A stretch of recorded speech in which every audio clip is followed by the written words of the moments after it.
घरमा आउनुहुन्थ्यो ल यो दृश्य यो राम्रोसँग सुन्नु होला उहाँले अन्तिम इच्छा के हो अन्तिम इच्छा के हो सुन भन्नु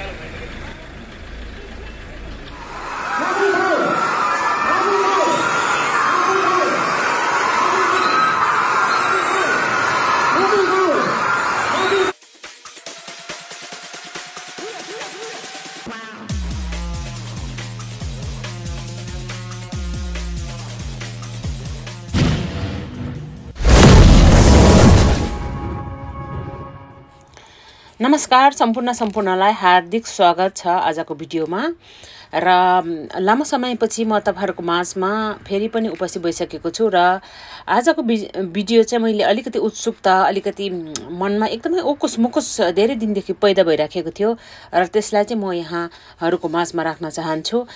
वास्तवमा मैले भन्नु पर्दाखेरि मैले बोल्न चाहेको छु आज रवि लामिछानेको बारेमा। साँच्चै हामीले रवि लामिछानेको बारेमा बोल्यो भने भन्ने गर्छन् वक्ता रविको वक्ता भनेर। हामी त्यस्तो वक्ता भानुभक्त केही पनि होइन, एउटा मानवताको नाताले पनि एकजना मानिसलाई कतिसम्म दुःख दिन सकेको त भन्ने कुरा म यहाँहरुको माझमा राख्दै छु, किनकि यो घटना चाहिँ मेरो लाइफसँग एकदम मिल्दोजुल्दो किसिमले भइरहेको छ, त्यही भएर पनि मलाई त्यसको उत्सुकता भएको हुन सक्छ। एउटा मैले भनिहालेँ कि वक्ता पनि होइन, तै पनि हाम्रो आमापट्टिको मामापट्टिको त्यस्तो केही पनि होइन, तर पनि एउटा मानवताको नाताले त्यस्तो कसैले नहोस् हैन।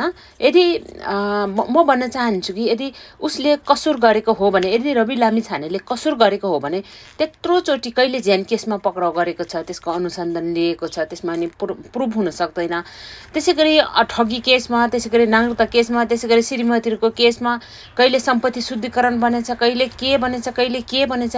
एकैजना मान्छेलाई चाहिँ 1-2 वर्षभित्रमा 1000 चोटी चाहिँ पुलिसले पक्राउँछ, 1000 चोटी कहिले राजनीतिक विषयमा लिएर, कहिले परिवारको विषयमा, कहिले सम्पत्तिको बारेमा, कहिले के भनेर चाहिँ पक्राउ गरिरहेछ। यदि म भन्न चाहन्छु यदि रवि लामिछानेले कसुर गरेको हो भने प्रहरीले हिजो पक्रेको बेलामा चाहिँ किन छोडिदियो त? उसलाई सामान्य दरौटीमा छोड्ने केस होइन थियो भने किन छोड्नु पर्यो?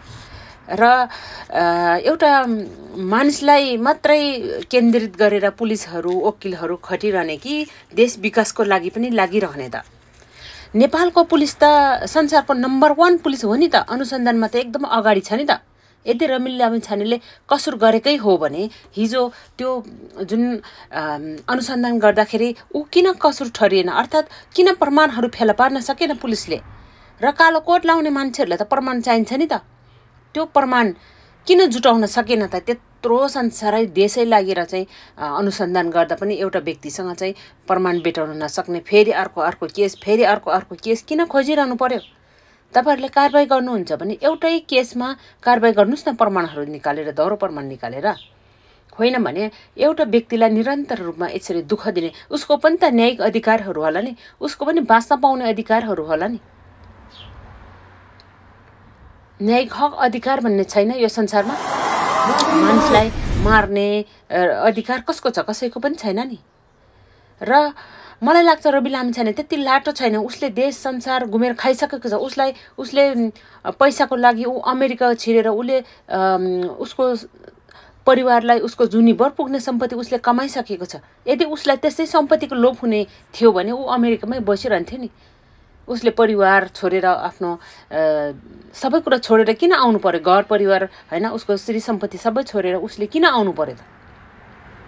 उसलाई यदि सम्पत्ति कमाउनु छ भने ऊ अमेरिकामै बस्थ्यो होला नि त नि। उसँग सिप थियो, उसले जानिसकेको थियो विदेशमा कसरी पैसा कमाउन सकिन्छ भन्ने कुरा, कसरी जीवनयापन गर्ने। ऊ सेटल भइसकेको मान्छे हो नि त। उसलाई नेपालमा आएर गर्नु पनि के दुःख थियो? उसलाई नेपालमा फर्केर आउनु पर्ने जरुरी थियो र थिएन नि त? वास्तवमा म यसो हेर्दाखेरि एउटा कुनै पनि राम्रो विषयमा कसैले विरोध गर्नु अहिले हाम्रो नेपालमा त्यो वातावरण छैन। ज्यान एकदम जोखिममा हुन्छ जस्तो लाग्छ मलाई। कसैले चाहिँ एकदम राम्रो काम गर्यो, भ्रष्टाचारको विरुद्धमा बोल्यो भने त्यो चाहिँ ज्यानको लागि खतरा हो जस्तो लाग्छ मलाई। अब कसैले टेबल मुनिबाट आँखा अगाडि नै घुस दिइराखेको छ भने नदेखे जस्तो गर्नुपर्ने अवस्था आएको जस्तो लाग्यो मलाई। मेरो अनुभवले है, हैन? किनभने बोल्नै पाउँदैन नि त। बोल्यो भने कानुन लाग्छ नि त, बोली जेल जान्छ नि त बोल्यो भने, कसैको विरुद्धमा बोल्यो भने। जसले जे गरे पनि ठुलो हेरेर बस्नुपर्ने रहेछ के। प्राय मानिसहरू चाहिँ संसारमा म के देख्छु भने सबभन्दा आनन्दको जीवन चाहिँ सम्पत्ति कमाउने अनि आफ्नो घरबार जोड्ने अनि परिवार बनाउने, चुपो लागेर आफ्नो काम गर्ने के। मतलब कुनै राजनीतिक विषयमा चासो पनि नराख्ने, होइन? कसैको आलोचना पनि नगर्ने, कसैले रङ वेतिर कोही जाँदैछ भने केही नभन्ने, कसैले चाहिँ भ्रष्टाचार गर्दैछ भने अथवा देशको बारेमा कसैले चिन्तै लिनु ठिक होइन रहेछ के एउटा हिसाबले नि। अब तपाईँहरूलाई कस्तो लाग्छ, होइन? मलाई चाहिँ यस्तो लाग्छ, कसैले राजनैतिक विषयमा कसैले नेताहरूले नराम्रो गरेको छ भने पनि अब खबरदारी गर्ने समय होइन रहेछ है। यो चाहिँ एकदम जोखिम रहेछ। खुरो होइन, जसले जे गरे पनि मतलब छैन, आफ्नो एउटा घर गाडी जोड्यो, आफ्नो परिवार, अनि खुरो काममा गयो, आयो, खायो, सुत्यो, जस्ट त्यति गर्नुपर्ने रहेछ। कसैले केही गर्यो भने, कसैले ल देशलाई यसरी अगाडि बढाउँ है, यसरी बनाऊ है भन्यो भने त कानुन लाग्ने रहेछ नि त, उसलाई जेल साजा हुने रहेछ नि त, कसुरहरू लाग्ने रहेछ नि त। त्यसो भएको हुनाले एउटा युवाहरूमा चाहिँ एउटा निराश छाएको देख्छु, होइन? म आफूलाई पनि निराश लाग्छ। हुन त यो 20 वर्ष 10 वर्ष अगाडि पनि यस्तै थियो। कुनै पनि एउटा व्यक्तिले चाहिँ भनौँ न, अर्थात् म नामै तोकेर भन्छु, काङ्ग्रेसहरूको सरकारले काङ्ग्रेसहरू गाउँमै भए पनि पेल्नु पाए भनेर त अति नै पेल्छन् के। उसको कुनै कसुर नै नहोस्, एकैजना मान्छेलाई चाहिँ पुरा माटोमा गाडेर टाउको मात्रै बाहिर निकालेर टाउकोमाथि बन्दुक तेर्साएर त्यस्तो डरहरू देखाउँछन्, त्यस्तो टचरहरू दिन्छ, मलाई थाहा छ के। मैले भने नि कुनै घटनाहरू चाहिँ रवि लामिछानेको जीवनको घटना चाहिँ हाम्रो जीवनसँग पनि मिल्दोजुल्दो हुन्छ क्या। त्यही भएर मलाई चाहिँ अलिकति क्युरियोसिटी बढेको, अलिकति चासो बढेर मैले चाहिँ भन्न लागेको यो कुराहरू, मनमा भएको खुल्दुलीहरू चाहिँ तपाईँहरूको माझमा सेयरिङ गर्न लागेको। जस्तै हिजो एउटा मैले भिडियो देखेँ, जीबी राईलाई चाहिँ सरकारले लुकाइराखेको छ भन्ने खालको कुराहरू पनि आयो। अलिकति भोइसहरू जुन कल रेकर्डिङहरू सुन्दाखेरि हो कि जस्तो पनि लागिरहेछ। र यदि उसले कसुर गरेकै हो भने पनि तिर्छु, अर्थात् उसले गल्ती गरेकै हो भने पनि हामी तिर्न तयार छौँ भनेर मानिसहरू फिल्डमा आइसक्यो। तर पनि उसलाई थुन्नुपर्ने, अनुसन्धान गर्नुपर्ने कुरा चाहिँ के छ, किनभने उसले गल्ती गरेकै छैन भने तिमीले गल्ती गरेकै हो भनेर कहिले के केसमा कहिले के केसमा फसाइराखेको छ। र एउटा ठिक छ, कसैलाई अनुसन्धान गर्न सकिन्छ, यो एउटा सुरक्षाको लागि एउटा राम्रै कुरा हो। तर एउटै व्यक्तिलाई कतिचोटि चाहिँ अनुसन्धान गर्ने त? कति राष्ट्रको कति पैसा खर्च हुन्छ त्यो एउटै व्यक्तिको लागि खट्दा, मानिसहरू खटाउँदा, अनि त्यसको लागि चाहिँ जुन वकिलहरू खट्नु पर्यो, हरेक धेरै कुराहरू छ नि त। एउटै मान्छेले त्यसरी दुःख दिनुको साटो विकासतिर लाग्नुहोस् न हजुरहरू, दुर्गम क्षेत्रतिर विकास गर्नुहोस् न। त्यो पैसाले दुर्गम क्षेत्रतिर कुनै एउटा स्कुल खोलिदिनुहोस् न, एउटा बाटो रोड खोलिदिनुहोस् न, एउटा रेल ल्याउनुहोस् नेपालमा। धेरै जस्तो देशहरूमा समुद्र भएको देशहरू छ, अनि त्यहाँबाट चाहिँ त्यो पानी जहाजको थ्रुबाट धेरै मानिसहरू आवाज जावत गर्ने, धेरै सामानहरू चाहिँ आयात निर्यात गर्ने धेरै विकासहरू हुन्छ। तर रेलै भनौँ न, समुद्रको त्यो सिपहरू जहाज नै नभए पनि रेलहरू त राख्न सकिन्छ होला नि त पहाडी क्षेत्रमा, र अलिकति सुविधाजनक हुन्छ होला नि त। र अर्को कुरा, जो एउटै व्यक्तिलाई चाहिँ धेरै किसिमकैले करोडौँ, जुन दरौटीको कुरा आयो, 62 लाख 63 लाख दरौटीको, लाखौँ करोडौँ त्यो दरौटी उठाएको पैसा चाहिँ कहाँ जान्छ त? त्यो कसले खान्छ त? त्यही दरौटीको पैसा चाहिँ जुन सहकारी पीडितहरूलाई बाँडिदिँदा हुँदैन? त्यो उठाएको पैसाले, अनि त्यो मुद्दालाई त्यही फिनिस गर्दा हुँदैन? के खालको नियम कानुन हो यो? मैले नेपालको कानुनलाई बुझ्नै सकेन, म निहालिराखेको छु। नेपालको कानुन एकदमै कस्तो खालको कानुन हो? मैले धेरै विदेशतिरको कानुन पनि हेरिराखेको छु, अध्ययन गरिराखेको छु। विदेशतिरको राजनीतिक पार्टीहरूले के गर्छन् त्यो पनि मैले अध्ययन गरिराखेको छु। कम्युनिस्ट कस्तो, काङ्ग्रेस कस्तो, त्यो अध्ययन गरिराखेको छु। अरू देशको कम्युनिस्ट काङ्ग्रेसहरूले यसरी अर्कालाई दुःख दिँदैन, व्यक्ति तोकेर यसरी पेल्दैनन्। राष्ट्रको विकासमा होडबाजी गरेर उनीहरू अगाडि बढ्छन्। जसले राम्रो काम गर्छ त्यसलाई जनताले चाहिँ पत्याउँछन् भनेर उनीहरू एकदम जनताको सेवामा मात्रै निरन्तर लागिरहन्छन्। यसरी व्यक्तिको पछाडि कोही पनि लाग्दैन।